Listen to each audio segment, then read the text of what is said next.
히브리서입니다. 히브리서 11장 39절에서 40절입니다.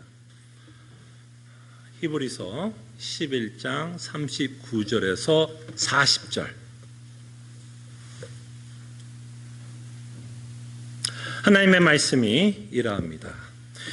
이 사람들은 다 믿음으로 말미암아 증거를 받았으나 약속된 것을 받지 못하였으니 이는 하나님이 우리를 위하여 더 좋은 것을 예비하셨은즉 우리가 아니면 그들로 온전함을 이루지 못하게 하려 하심이라. 아멘. 저희들이 계속해서 히브리서를 살펴보면서 우리에게 강한 도전이 있기를 원합니다. 복음은 상당히 실제적인 메시지라는 것을 기억해 주셨으면 합니다. 복음은 지식이 아닙니다. 복음은 참된 기쁨이요, 참된 위로요. 오늘 우리가 함께 회개했던 말씀을 통해서도 살펴본 것처럼 복음은 우리가 어떤 시험에 처했을지라도, 어떤 고난과 고통과 아픔 가운데 있을지라도 이 복음은 오히려 우리를 기쁘게 합니다. 정말 실제적입니다. 지식이 아닙니다. 복음에는 우리를 어떤 상황과 어떤 환경 가운데서도 기쁘게 하는 능력이 있다라는 것을 히브리서는 우리에게 천명합니다. 그래서 이 복음을 믿고 있는 자들은 어떤 상황 가운데서도 그들의 상황이 절박하고 또는 핍박 가운데 있을 수도 있고 박해를 받을 수도 있고 그들의 생명이 없어질 수도 있고 그들이 갖고 있는 모든 재산이 날아갈 수도 있는 상황 가운데서도 이 복음은 그들에게 소망이었고 이 복음은 그들이 처한 상황 가운데서도 끊임없이 힘을 주고 능력을 주며 하나님만을 붙들고 인내하면서 살아가는 능력을 주었습니다. 히브리서는 그저 성경책이 아닙니다. 성경책이 아니에요. 정말 히브리서는요, 정말 사랑하는 자녀에게, 사랑하는 주의 백성에게 하나님이 손수 우리에게 쓰고 있는 편지입니다. 복음이면 견딜 수 있다. 복음이면 너가 어떤 상황 가운데 있어도 나의 영광을 바라보고 나를 찬송하며 오히려 기뻐하며 살아갈 수 있다 라는 것이 지금 이 히브리서를 통해서 끊임없이 우리를 설득하려고 하는 메시지입니다. 우리가 살아가고 있는 이 세상도 그리 만만한 세상은 아니라고 생각합니다. 네, 박해는 없어요. 박해가 없어서 여러분 인생이 만만합니까? 핍박이 없어서 여러분 인생이 만만해요? 그렇지 않죠. 그렇지 않죠. 지금 우리가 살아가고 있는 시기는 참 쉬운 시기가 아닙니다. 언제 끝날지 몰라요. 뭐 뉴스에서 나오죠. 백신이 곧 나올 거라고. 그때 어떤 분은 그렇게 또 농담하더라고요. 뭐 정치적인 발언이다라는 이야기도 있습니다. 우리 인생도 만만하지는 않아요. 총칼은 없어도 만만하지는 않습니다. 그래서 참 하나님을 오해할 때도 많고 하나님에 대해서 원망할 때도 있고 불만과 불평이 넘치는 우리의 삶을 보게 됩니다. 그런 가운데 우리는 히브리서 11장을 살펴보았어요. 이 히브리서의 11장을 통해서 이 히브리서 기자가 우리에게 끊임없이 말씀하시고자 했던 내용은 10장 39절의 말씀입니다. 주보로 보세요. 이 말을 하고 싶은 거예요. 우리는 예수 그리스도의 복음을 믿는 자들은 어떤 자들이냐? 뒤로 물러가 멸망한 자가 아니다. 설사 너희가 핍박 가운데 로마의 칼에 죽더라도 너희들은 멸망하는 자들이 아니다. 하나님의 심판에서 모면당한 자들은 죽음도 멸망이 아닙니다. 우리는 뒤로 물러가 멸망한 자가 아니요 오직 영혼을 구원함에 이르는 믿음을 가진 자니라.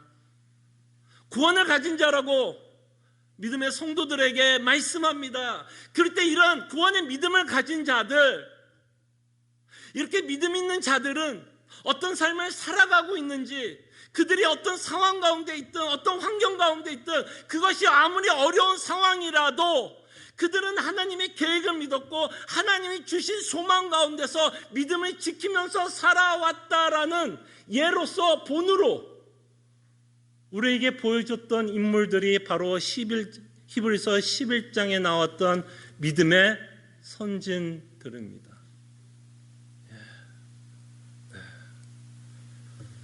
그럴 때 오늘 마지막으로 두 부류의 사람들을 여러분들과 함께 생각해 보려고 합니다. 한 부류는 믿음으로 전쟁 가운데서 인내로서 승리한 자들을 소개합니다.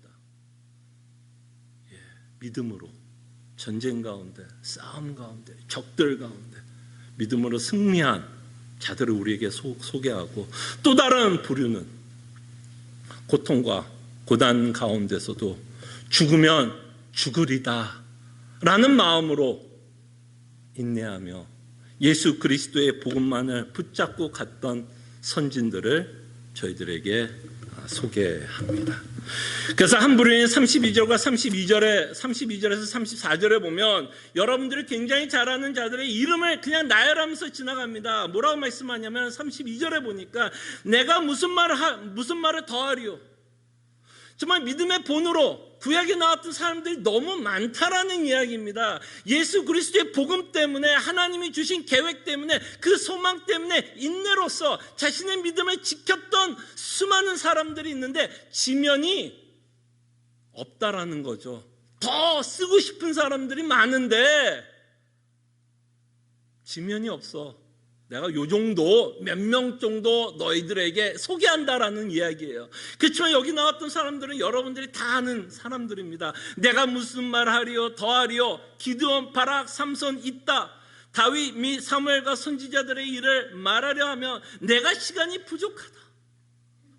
더 하고 싶은 사람들의 이야기가 있다는 거죠. 그들은 믿음으로 나라들을 이기기도 하며 의를 행하기도 하며 약속을 받기도 하며 사자들의 입을 막기도 하며 불의 세력을 멸하기도 하며 칼날을 피하기도 하며 연약한 가운데서 강하게 되기도 하며 전쟁에 용감하게 되어 이방 사람들의 진을 물리치기도 하며. 그래서 이 사람들을 통해서 전쟁에 나가서, 싸움에 나가서 승리했던 자들을 우리에게 소개합니다. 그러나 우리는 여기서도 포커스가 다른 데 가지는 않길 바랍니다. 여러분들 다윗하면 전쟁했던 수많은 이야기들을 여러분들 기억할 것입니다. 그러나 다윗의 첫 번째 싸움은 민족과 민족이 아니라 한 사람과의 싸움이었습니다. 여러분들이 잘 아는 골리앗과의 싸움이었습니다. 그때 다윗이 나갔을 때, 싸웠을 때 자신의 힘으로 싸웠나요? 자신의 능력으로 싸웠나요? 성경도 말합니다. 신체적으로 보나 골리앗이 더 강했고 다윗은 작았다고 얘기합니다. 그냥 1대1로 싸웠으면 다윗은 100번 싸우면 100번 다 지는 싸움이었어요. 그러나 그는 겁을 먹지 않았습니다. 두려워하지 않았어요. 뒤로 물러가지 않았습니다. 히브리서에서 말씀하는 것처럼 뒤로 물러나지 않고 오히려 골리앗을 보면서 그는 만군의 여호와의 이름을 외치며 골리앗과 싸웠습니다. 그때 다윗의 능력은 어디에서 나왔나요? 자신에서 나왔어요? 아니요. 자신이 믿고 있던 하나님 때문에, 자신이 믿었던 하나님, 만군의 여호와라는 그 하나님 때문에 다윗은 그 안에서 능력을 받고 그 안에서 힘을 얻고 그 안에서 담대함을 갖고 골리앗과 싸워 승리합니다. 누가 승리를 준 거예요? 다윗이요, 하나님? 하나님이십니다. 그리고 여러분들이 잘 아는 기드온의 사건을 여러분이 잘 알죠. 300명을 가지고 나갑니다. 그때 왜 하나님이 기드온에게 300명의 용사만 주었을까요? 그보다 훨씬 더 많았죠. 훨씬 더 많은 군인들을 갖고 있었습니다. 그러나 하나님은 기드온이 갖고 있었던 군사들을 다 보내고 300명만 남깁니다. 왜 남기셨어요? 왜 남겼어요? 기드온이 전쟁하기 때문에? 아니요. 기드온이 300명의 스토리의 가장 핵심은 뭐예요? 누가 싸운다? 하나님이 싸우신다. 하나님이 기드온을 대신하여 싸우십니다. 그리고 기드온은 승리를 얻습니다.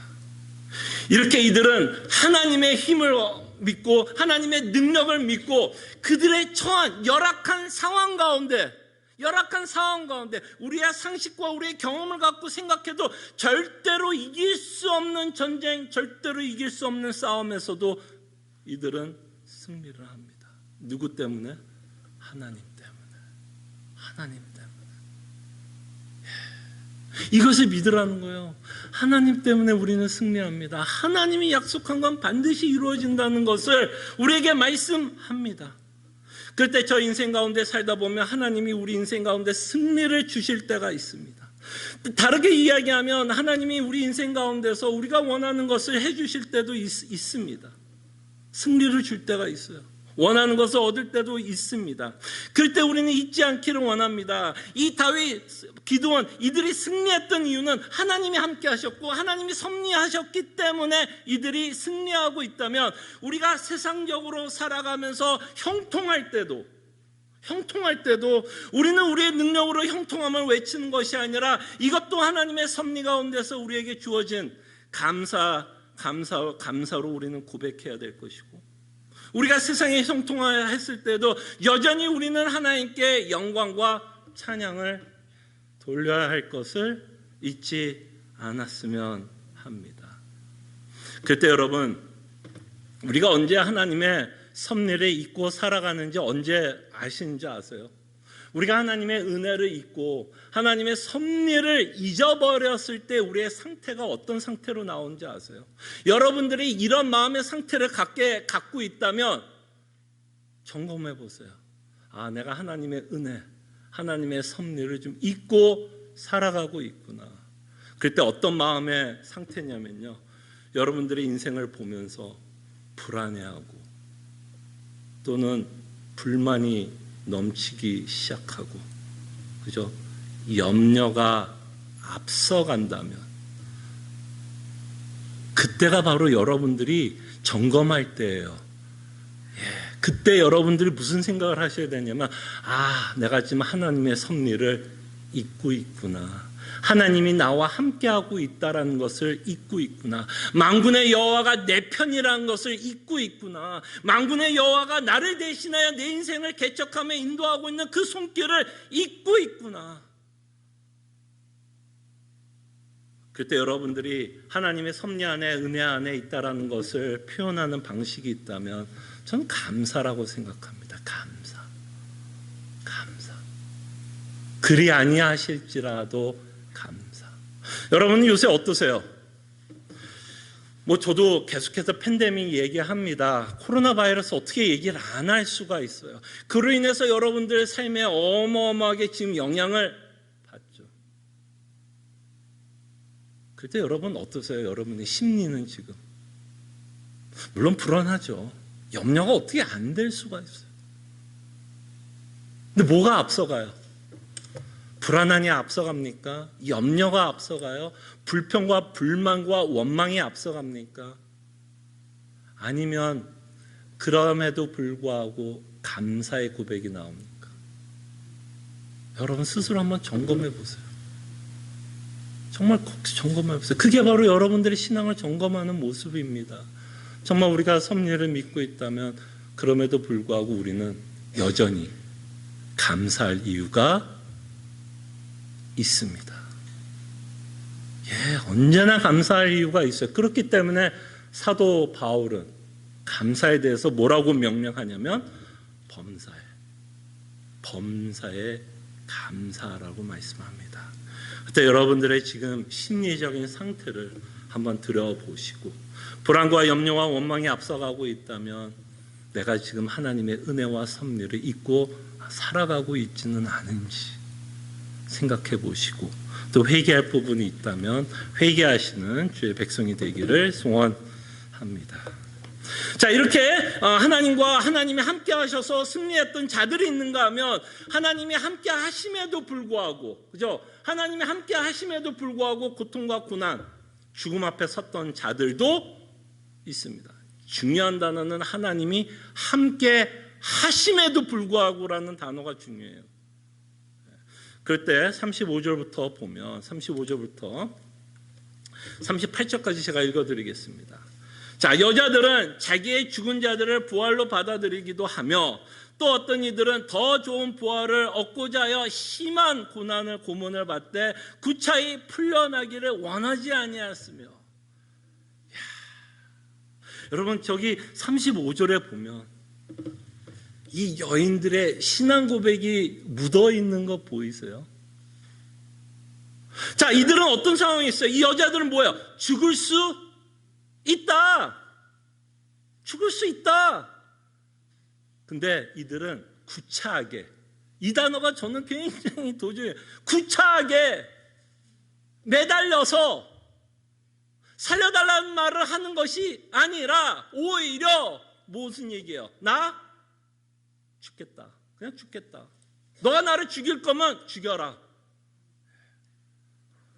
이런 담대함이 어디서 나올까요, 여러분? 이 담대함, 이 여인은 생명이 2개예요? 3개예요? 4개예요? 10개예요? 이 담대함은 어디서 나올까요? 무슨 신앙 때문에? 무슨 소망 때문에? 부활. 부활 소망 때문에. 복음의 능력이 있어요, 없어요? 복음의 능력이 있어요, 없어요? 그가 믿었던 부활의 신앙이 죽음 앞에서도 그를 담대하게, 그죠? 뒤로 물러서는 것이 아니라 담대하게 서 있는 모습을 보게 됩니다. 또 어떤 이들은 조롱과 칙칙질 뿐 아니라 결박과 옥에 갇히는 시련도 받았으며, 이것은 히브리서 10장을 여러분들이 기억해 하시면 알 것 같고요.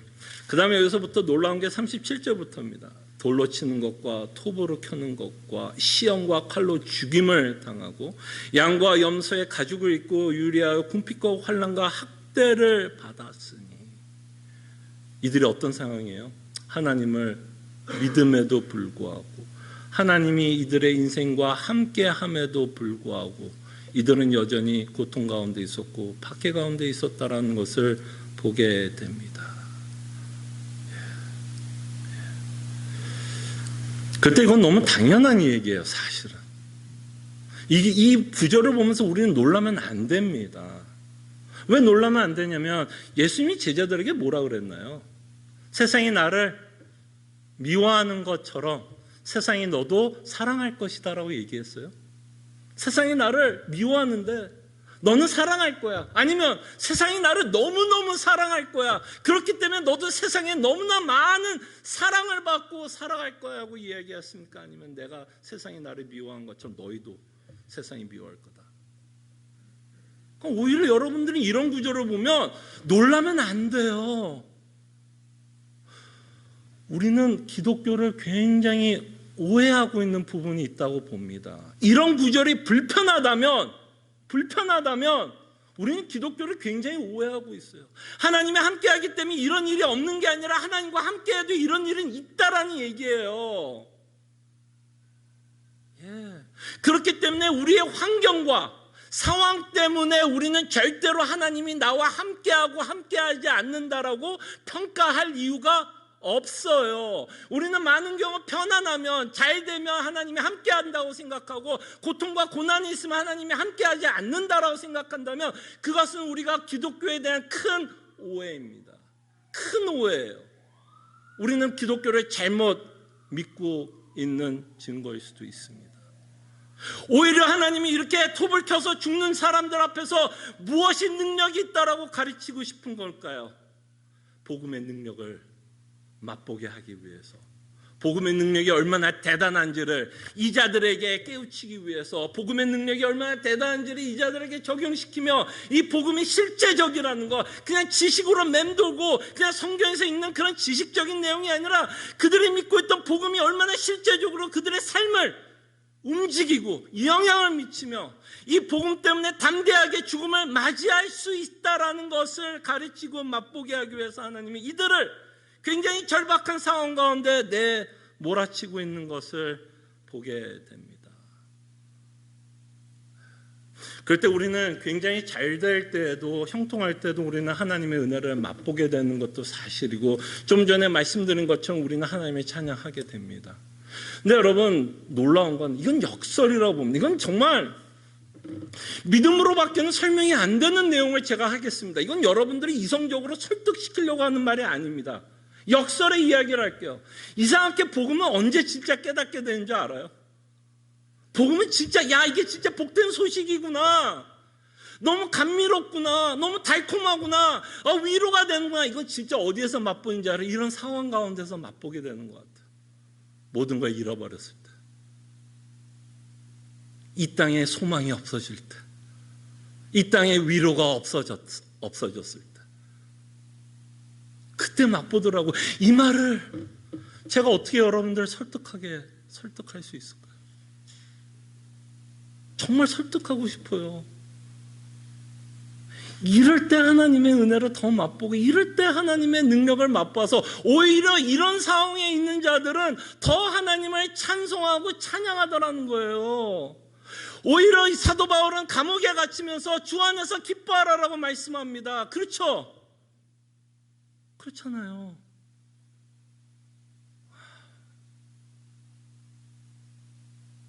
그러면서 38절에 보면 이런 말을 기록합니다. 이런 사람은 세상이 감당하지 못한다. 이런 사람은 어떤 사람일까요, 여러분? 이런 사람은, 저는 이런 사람인 것 같아요. 우리식으로 조금 이렇게 표현하면 괜찮을까요? 배째는 사람. 배째라. 이 세상에서 가장 무서운 사람이 잃을 게 없는 사람이에요. 잃을 것이 없는 사람은 이 땅에 아쉬울 것도 없어요. 그러니 뭐라 그럴까요? 배째야, 그러면. 그리고 이들이 이렇게 세상에 감당하지 못하는 건 뭐예요? 이들이 세상에 감당하지 못하는 건 이들에겐 더 좋은 게 있었기 때문이에요. 배째. 너가 나한테 할 수 있는 유일한 고통은 죽이는 것밖에 없어. 근데 저는 이런 상상을 해봤습니다. 이렇게 죽어가는 자들은요, 오히려 자기를 죽이고 있는 그 칼과 창 앞에서 되게 감사할 거라고 저는 생각합니다. 왜? 그쵸?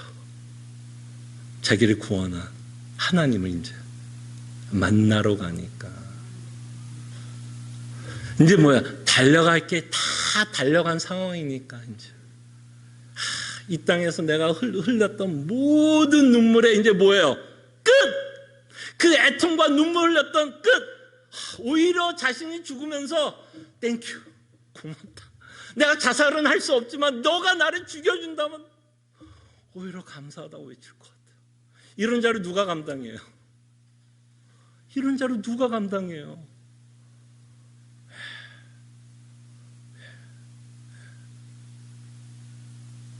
바로 이런 자들을 통해서 하나님은 우리에게 말씀합니다. 이런 믿음을 갖고 있는 거다, 우리는. 이런 복음을 갖고 있는 자다. 이들이 이렇게 물러나지 않았던 것처럼, 어떤 상황 가운데서 타협하지 않고 복음만을 믿고 나가면 그 안에서 소망과 위로를 받았던 것처럼 너희들도 물러나지 말고, 어떤 상황과 아픔 가운데, 힘든 상황 가운데서 너희는 물러가지 말고 내가 주는 복음의 말씀에 참된 위로와 기쁨과 소망을 갖고 살아갈 것을 지금 히브리서는 믿음의 선진들을 통해서 우리에게 강하게 도전하고 있는 내용이라는 것을 저희들이 지금까지 봤습니다. 자, 그러면서 오늘 여러분들과 함께 읽었던 구절이 히브리서 11장을 좀 이렇게 결론을 지으면서 이제 12장으로 넘어갑니다. 39절과 40절 이 말씀이 여러분들 한번 읽어보시면 알겠지만 이게 좀 쉽지는 않아요. 이게 지금 히브리서 기자가 무슨 말을 하는지가 조금 이해가 안 됩니다.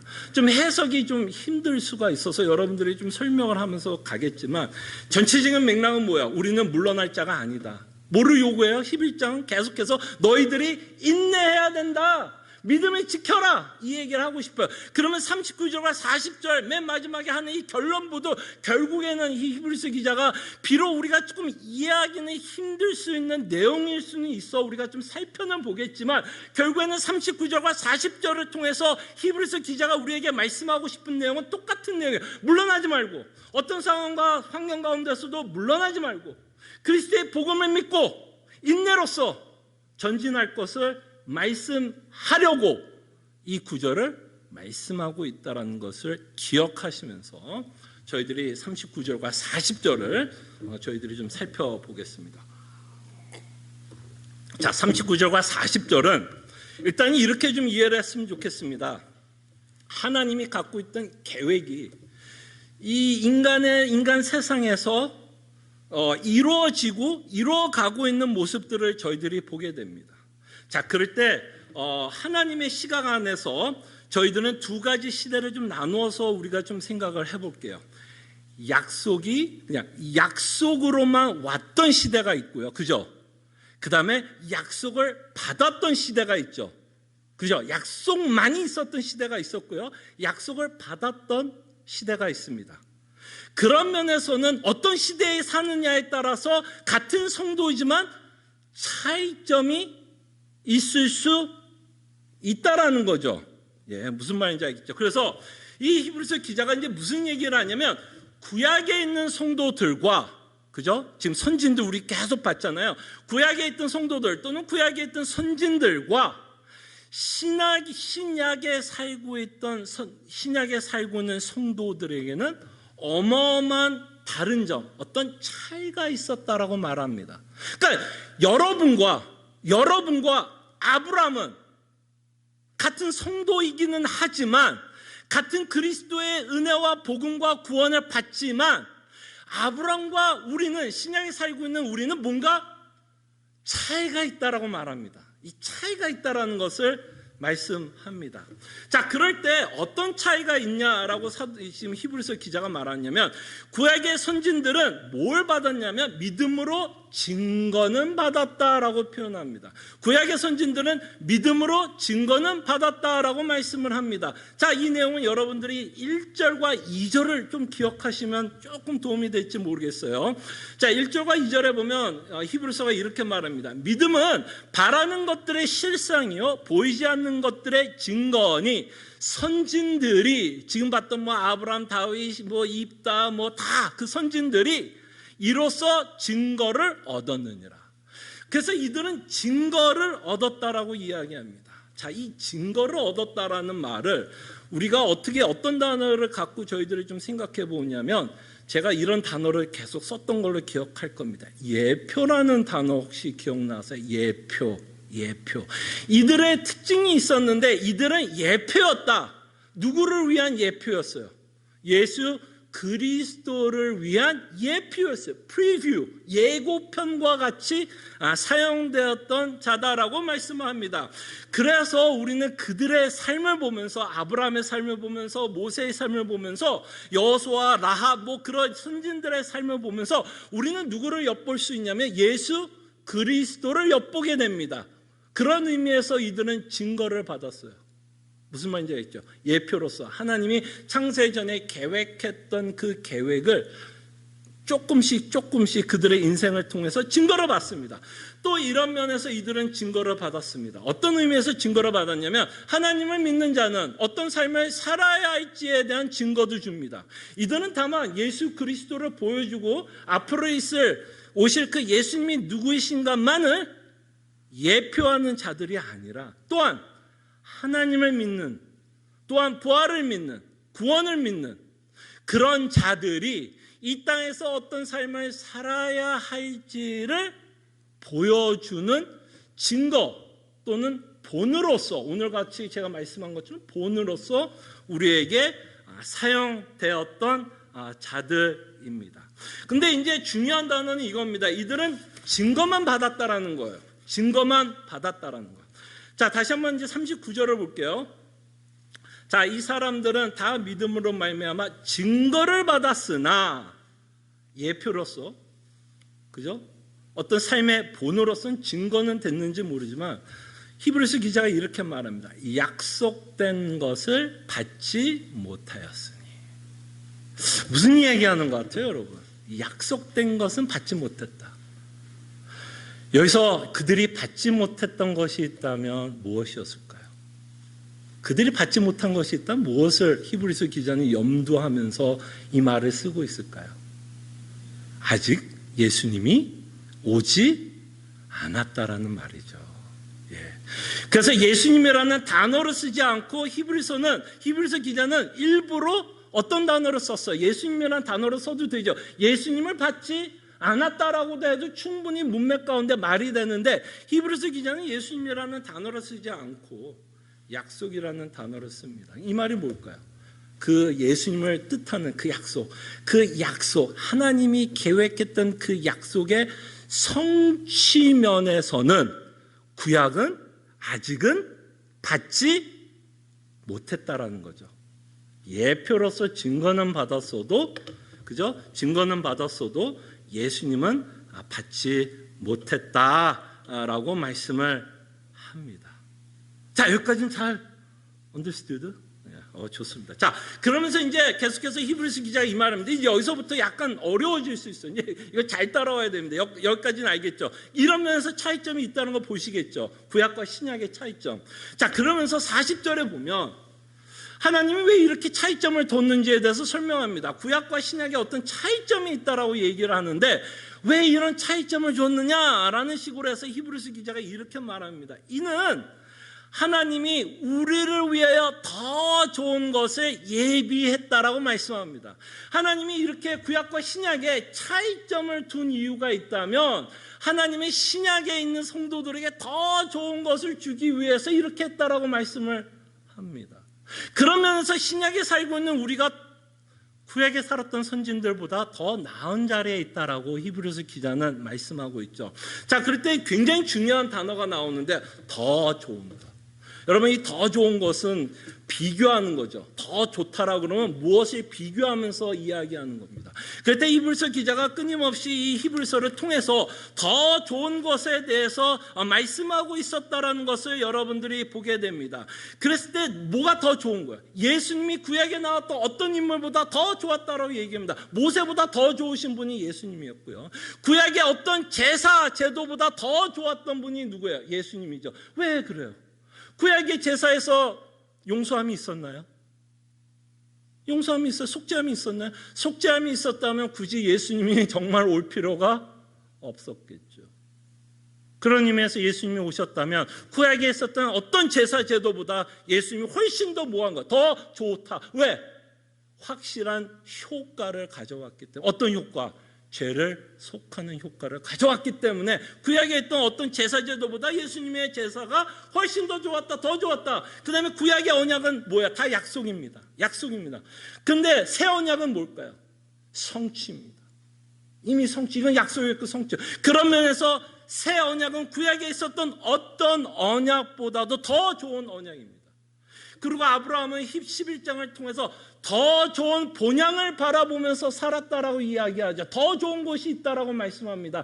이 땅에 사는 것보다 더 좋은 곳이 있다라고 얘기합니다. 그래서 이 히브리서는 끊임없이 예수 그리스도가 더 좋으신 분이고 이분이야말로 우리에게 가장 필요한 복음의 메시지를 전하신 더 좋은 대제사장이라는 것을 우리에게 말씀하고 있습니다. 그래서 이렇게 더 좋다라는 말을 통해서 구약과 신약을 비교하면서 우리가 아브라함보다 우월한 자리에 있었다라고 말씀을 하는 것입니다. 자, 그러면서 히브리서 기자가 이런 말을 합니다. 이제 이거 잘 따라오세요. 자, 40절. 이는 하나님이 우리를 위하여 더 좋은 것을 예비하셨은즉. 예. 자, 이제 이 말을 잘 이해했으면 좋겠어요. 우리가 아니면 우리가 누굴까요? 신약에 살고 있는 성도들 또는 이 히브리서를 받고 있는, 이미 히브리서는 언제 쓰여진 거예요? 예수님 전에 후예요? 후죠. 예수님이 이미 죽고 부활하시고 승천하신 후에 히브리서를 썼습니다. 여기서 말하는 히브리서, 우리는 히브리서 독자일 수도 있고 조금은 넓게는 신약의 성도들을 가리키고 있는 말이라고 볼 수 있죠. 자, 우리가 아니면, 여러분과 제가 아니면 이렇게 말을 하는 거죠. 그들로. 이제 이거 잘 이해해야 돼. 그들이. 여기서 말한 그들은 누굴까요? 구약의 선진들. 그죠? 구약의 선진들. 그들로 온전함을 이루지 못하게 하려 하심이라. 이제 이 말이 쉽지 않죠. 아니, 우리 때문에, 그러면 이걸 액면대로 이해한다면 우리 때문에 구약의 선진들이 온전해진다는 얘기야? 우리 때문에 구약의 선진들이 구원을 받는다는 말이야? 물론 이 얘기는 아닙니다. 자, 그럴 때 히브리서 기자가 무엇을 얘기하려고 그러는 거죠? 끊임없이 복음 가운데서 인내하고 멸망하는 자가 아니라 끊임없이 인내로서 우리가 달려갈 길을 달려가라는 말 가운데서 이 말을 합니다.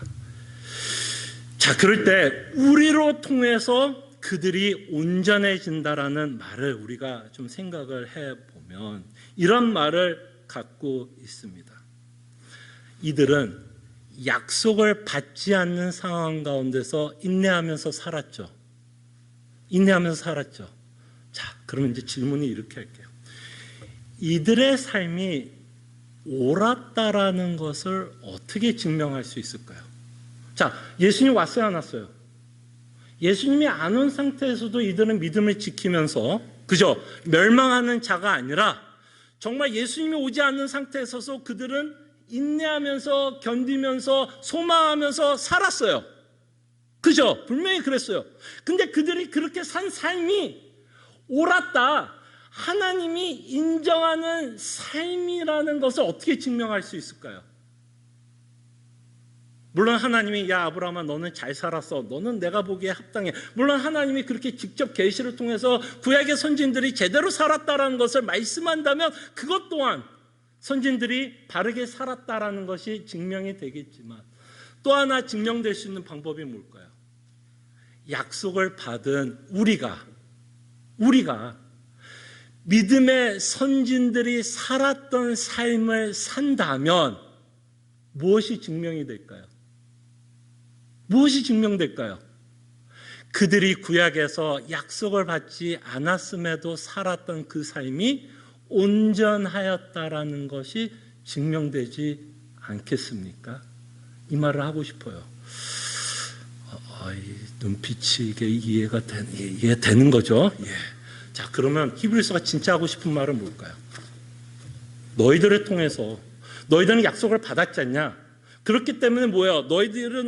그러니까 구약의 선진들은 약속을 안 받은 상태에서도 인내하면서 살았다면 약속을 받은 우리는 어떻게 살아야 할지를 말하고 있는 것 같은 생각 들지 않으세요? 약속을 받지 않는 자들도 믿음을 지키면서 살았어요. 그죠? 그러면 약속을 받은 우리는 어떻게 살아야 될까요? 이들보다 더, 그죠? 물러서지 말아야 할 것을 히브리서 기자는 말씀하십니다.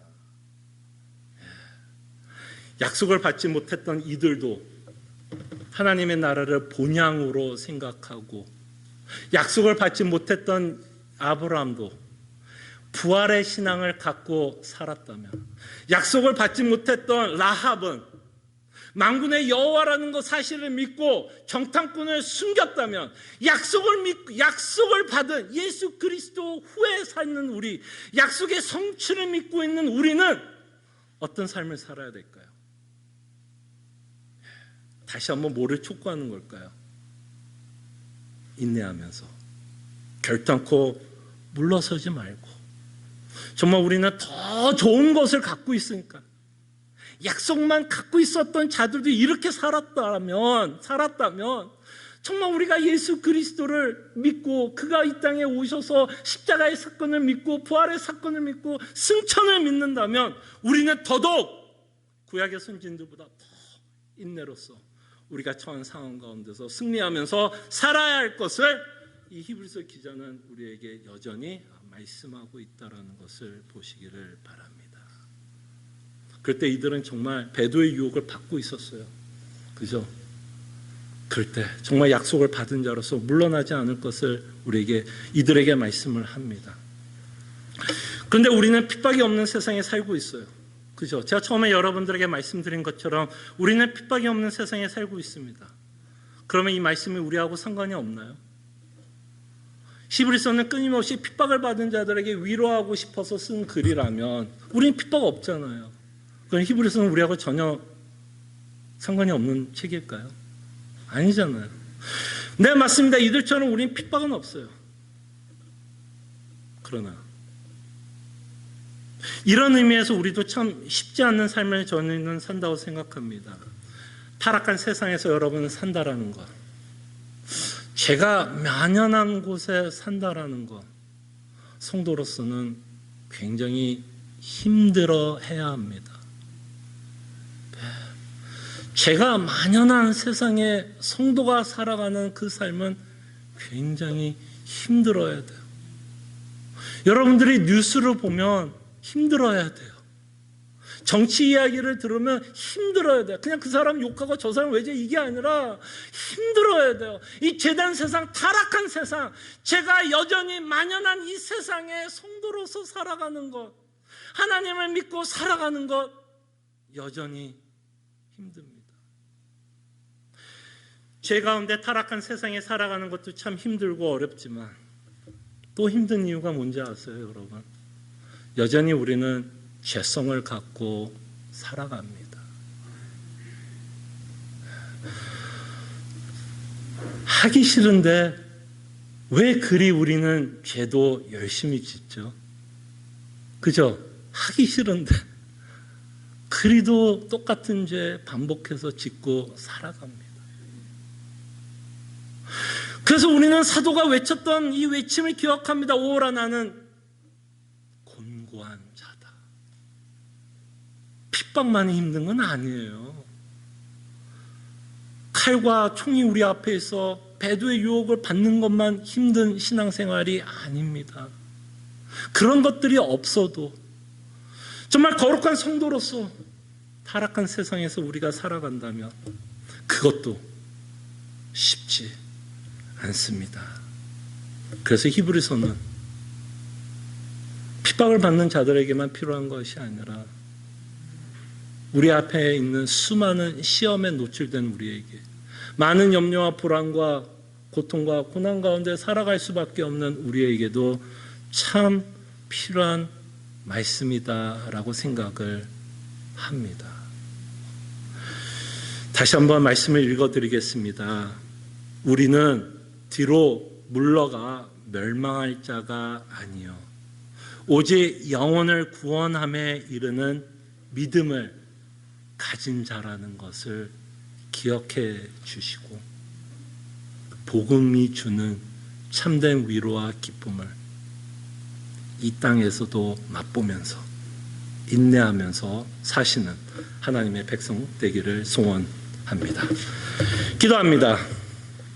말씀을 기억했으면 합니다. 정말 복음이 지식이 아니었으면 좋겠어요.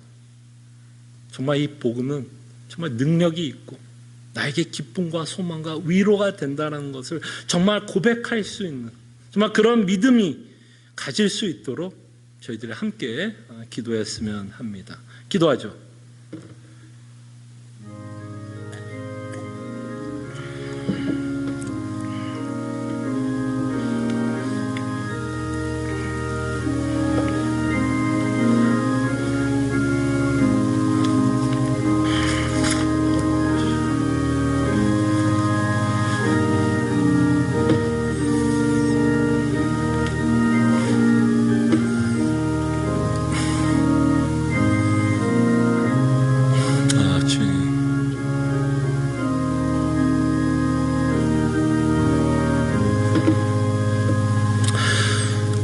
사랑하는 내가 풍성하신 주님, 이 히브리서를 통해서 우리가 살펴볼 때 이것이 다만 성경책이 아니라 사랑하는 하나님 아버지가 자녀들에게 쓰고 있는 편지라는 것을 맛보게 하여 주시옵소서.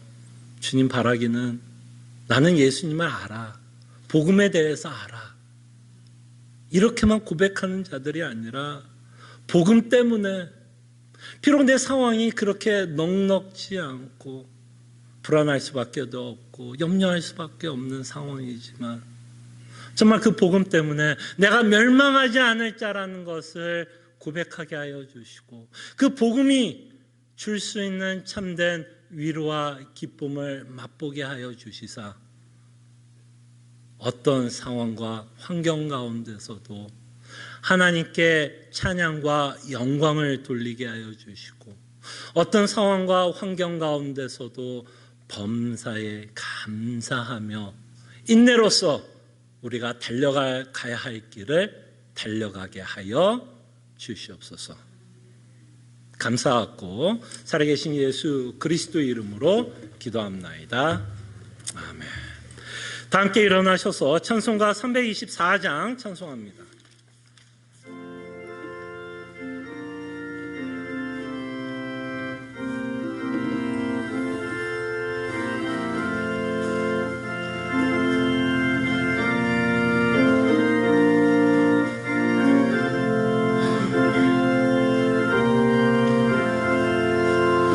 예수 나를 오라 하네, 예수 나를 오라 하네.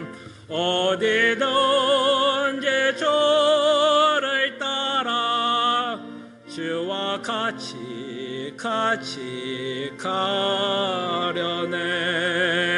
주의 인도하심 따라, 주의 인도하심 따라 어디든지 주를 따라 주와 같이 가려네.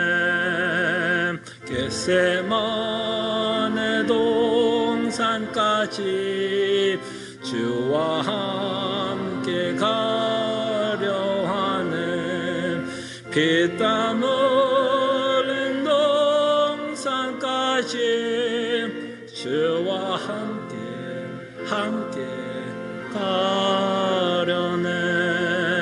주의 인도하심 따라, 주의 인도하심 따라 어디든지 주를 따라 주와 같이 가려네. 심판하실 자리까지 주와 함께 가려 하네. 심판하실 자리까지 주와 함께 가려네. 주의 인도하심 따라, 주의 인도하심 따라 어디든지 주를 따라 주와 같이 가려네. 주가 크신 은혜 내려 나를 항상 돌보시고 신 영광 보여주며 나와 함께 가시네. 주의 인도하심 따라, 주의 인도하심 따라 어디든지 주를 따라 주와 같이 가려네. 아멘. 하나님의 백성들이여, 하나님이 주시는 위로의 말씀, 축복의 말씀 받으시기를 바랍니다. 능히 너희를 보호하사 거침이 없게 하시고 너희로 그 영광 앞에 흠이 없이 기쁨으로 서게 하시리. 곧 우리 구주 홀로 하나이신 하나님께 우리 주 예수 그리스도로 말미암아 영광과 위엄과 권력과 권세가 영원전부터 이제와 영원토록 함께 있을지어다. 아멘.